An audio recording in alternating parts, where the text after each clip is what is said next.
Hi guys, it is Kate with Bosma Design. I'm at the eSource Miller Culinary Center and I'm with Chef Tug. Hello. We are in back of house today. I say that in quotes because it's officially a back of house. This is back of house. It is Front house back of that house. way. This is back house. That's where we're at. It is. So, all right, what happens in the back of the house is going to be a lot of the prep, but more importantly, a lot of the cleaning after all the prepping and cooking.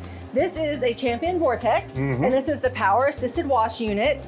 If you're talking labor savings, this is one way that'll really help you bring down your FTEs, your full-time and your labor percentage, because this will do a lot of the work for you. They say about a 50% labor savings versus a standard 3-comp sink. Really? About 50%. I did not even know that. So 50%, That's huge. That is and huge. then versus a door-type dish machine, it's about 40% labor savings. which is absolutely amazing. Because I know labor costs is one of the big spots where you're going to watch labor costs and food costs. Right. All right, well, let's go over how this works. Sure. So it's the whole idea of a moving, tumbling sink, right? That the water would come in here, and the product with pans and things that you're putting in there. You cannot put dishes in there. You're putting pans in there.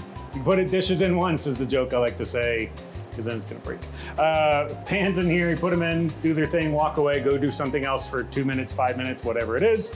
Come back, put your hand in. You're not sticking your arm all the way down in. The water as it's tumbling will bring the products up, so you're getting your hand wet to your wrist or so. Is it clean? Great. Dunk, sanitize, and now we're good to go. It really is that simple. So if you've got any questions about helping your labor costs, saving money, the Champion Vortex, or any of the Champion line, reach out to your local eSource rep or just leave a comment below. Thanks. Thanks, guys.